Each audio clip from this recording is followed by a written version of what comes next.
Bonjour à tous et à toutes. Ça fait une fois, deux fois, trois fois que vous répétez la même chose et la personne ne veut pas. Je pense qu'aujourd'hui, le court segment va vous intéresser particulièrement parce qu'on va plonger et vraiment découvrir pourquoi les gens ne veulent pas faire les choses afin d'y apporter des solutions. On a découvert, comme parents, comme directeur, comme gestionnaire, comme collaborateur, comme collègue de travail, qu'il y a seulement 4 raisons fondamentales pourquoi les gens veulent faire les choses, veulent les exécuter, ou bien les gens ne veulent pas faire les choses. Comme je répète souvent en séminaire, en conférence et en formation, je connais très peu de gens qui se lèvent le matin et qui disent « Tiens, aujourd'hui j'ai le goût d'écœurer mon patron. » Je ne vous dis pas qu'il n'y en a pas, mais c'est sûrement pas la majorité des gens. Les gens ne veulent pas exécuter les choses uniquement pour 4 raisons. La première dépend principalement de vous, c'est-à-dire dans votre façon de communiquer de l'information, vos attentes ne sont pas claires. À savoir d'expliquer la chose à faire, pourquoi la faire, comment la faire, les raisons intrinsèques qui font que la personne va vouloir les faire et répéter son comportement. Donc, le quoi, le pourquoi, le comment, les étapes à suivre et qu'est-ce que ça me donne à moi d'exécuter la tâche, ce n'est pas clair et clairement défini dans la tête, dans la perception de l'autre personne. Donc, raison numéro 1.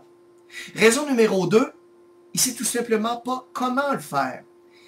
C'est-à-dire que si vous aviez à, excusez-moi l'image, mais apprendre à dire à cette personne-là, avec un fusil sur la tempe, exécute-le, est-ce qu'il ou elle saurait vraiment comment le faire?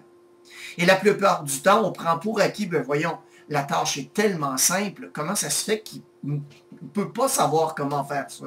Eh bien, méprenez-vous pas, hein? Si c'est facile et évident pour vous, dites-vous bien une chose, que ça n'est pas nécessairement pour l'autre personne. Donc, raison numéro 2, il ne sait pas comment le faire. La troisième des raisons est intéressante aussi, et c'est la suivante. Un obstacle l'empêche de le faire. C'est-à-dire qu'il peut avoir ou ne pas avoir les bons outils pour exécuter le travail qu'on lui demande. Peut-être que l'outil est fonctionnel, mais pas... par exemple, vous demandez à un bûcheron de couper des arbres avec une hache, mais la hache est mal affûtée.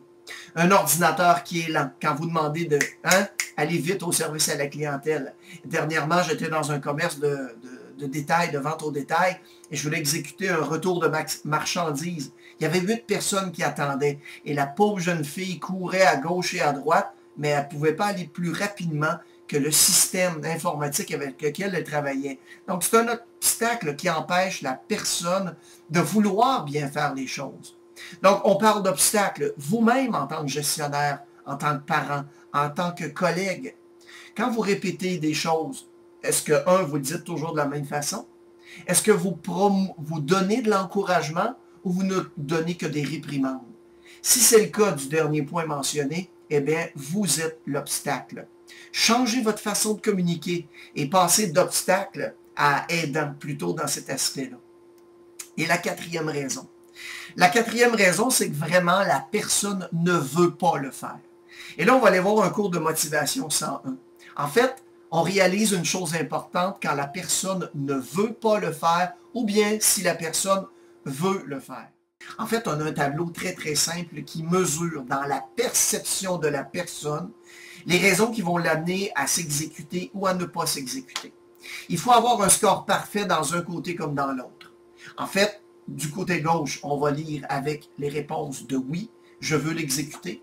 Dans ma perception à moi, je dois d'abord percevoir que la conséquence ou la récompense, elle est personnelle, elle est immédiate dans ma perception à moi, et c'est certain que la conséquence ou la récompense va se produire.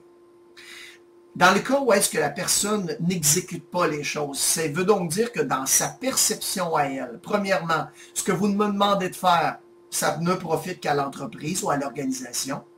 Il y aura un délai dans la récompense ou dans la conséquence et aussi un risque que ça se produise ou pas dans la conséquence ou la récompense. Pour amener les gens à exécuter les choses que vous leur demandez de faire et qu'ils doivent faire, eh bien, le tableau doit avoir un score parfait, c'est-à-dire être personnel, immédiat et certain, autant au niveau des récompenses que des conséquences. Je vous invite à visiter notre site internet www.marioloubier.com pour avoir plus d'informations sur nos conférences, sur nos sessions de formation. Au plaisir de vous revoir.